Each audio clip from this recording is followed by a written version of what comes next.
Muhammad died with no sons, so there was no clear successor to the throne of the empire that he had started to create. The guy that does end up becoming the first caliph or successor to Muhammad, ruler of Islam or at least these empires, was a man named Abu Bakr. That was Muhammad's father-in-law. So he was, obviously very close to Muhammad. He's the one that becomes the first ruler after him, and he is a very good ruler. He's very good at organizing. He's very good at conquering. So they under Abu Bakr, the Islamic Empire expands to this sort of from this purple area to this little bit, of a less purple area. He conquers all of that.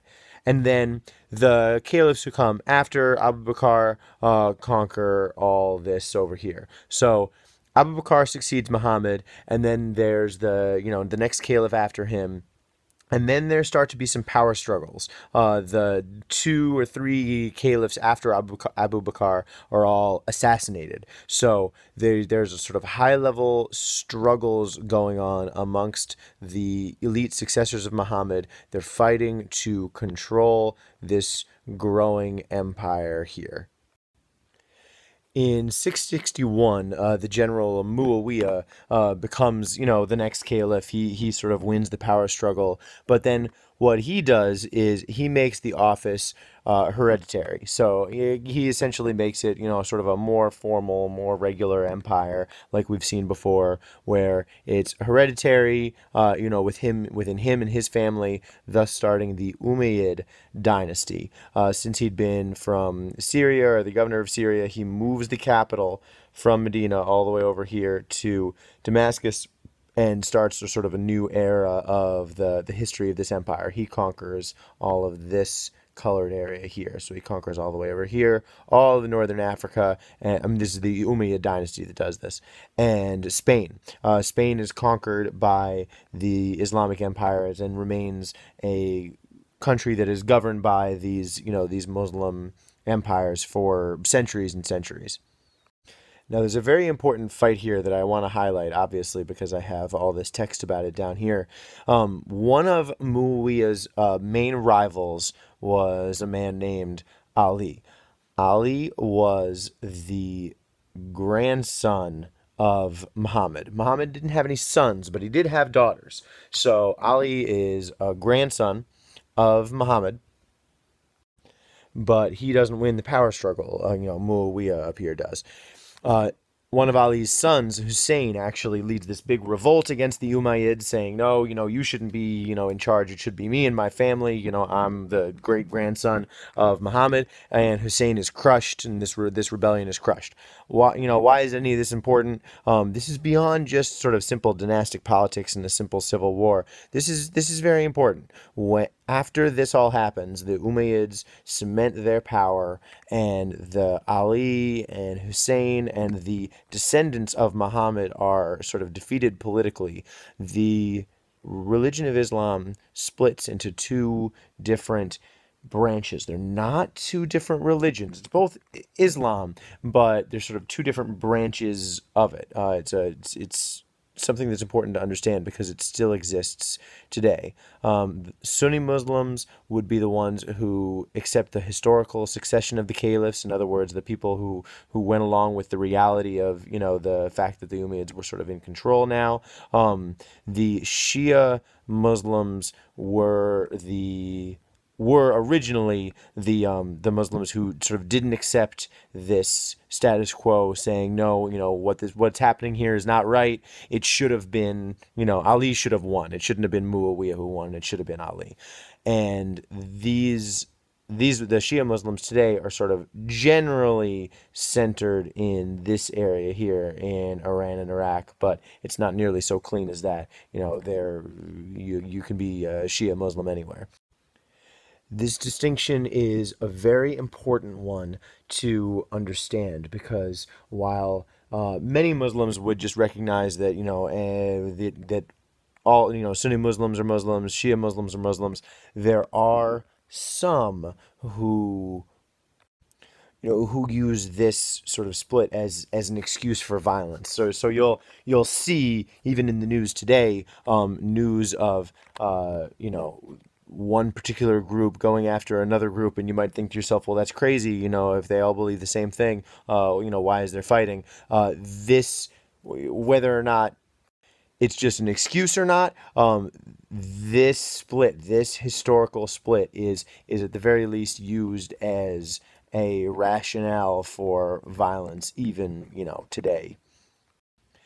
Guess what? Surprise, surprise. The Umayyad dynasty doesn't last forever. It falls and is replaced not by a brand new empire, but just by the next dynasty, right? The Abbasid dynasty takes over. It's the sort of next family to rule the Islamic empires. They move the capital over here to Baghdad, and they rule over a large empire and a very, very wealthy empire. I wanted to highlight that. Baghdad becomes the wealthiest, most cultured city in the world. This is thriving during the Dark Ages in Europe, when Europe is sort of a backwater. This is really where the again, the sort of the learning, the culture, the money. This is where all that stuff is. The caliph becomes even in an even more regal position, and the sort of day-to-day running of the empire is actually taken over by the vizier, by this sort of chief advisor. And during the meetings of the government, the caliph will actually sit behind this screen and just sort of whisper advice to the vizier. And then because it's like, oh, only you can hear my voice, and no one else. I'm not going to lower myself to go give instructions to any of the rest of the government. You sort of do all that. So really, you see at this point, day-to-day power sort of going more to the advisors, and the caliph is becoming even more of a king.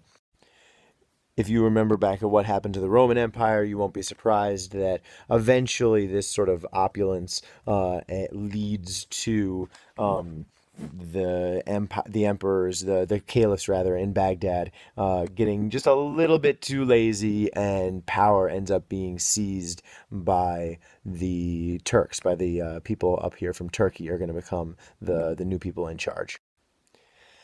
And here they are. So the Turkish leaders sort of become the rulers. They still call it the Abbasid, empire, but it becomes the Seljuk Turks who become in charge. And again, those are people from up in modern day Turkey. And the ruler is now called the Sultan. The Turks are then challenged. They're challenged by the Byzantine Empire, and we haven't officially gotten to their chapter yet, but the Byzantine Empire you might remember by another name that I had given them, and that was the Eastern Roman Empire. The Western Roman Empire is the one that fell. The Eastern Roman Empire still exists in this new form that sort of merged with the Greeks. They're the Byzantines, so they're still around, and they are concerned about the power that this Turkish-led empire is getting. So they challenge the Turks and lose. The Turks, beat them. This scares the Byzantine emperor, the Eastern Roman emperor, if you want to call him that. So he asks Europe. He asks the different countries in Europe, because remember, Rome fell, so Europe is a bunch of different countries now. He asks them for help against the Turks. Many Europeans agreed, and this series of wars begin. Wars between people from Europe and people from the Middle East. And these wars are explicitly religious in their motivation. The Byzantine emperor is saying, hey, you must help us. All Christians have to come help, fight these guys. And it's this sort of war with these religious justifications, the chief effect of which is to breed centuries of mistrust between Muslims and Christians. From both sides, they fight these wars, so that leaves a bad taste in everybody's mouth.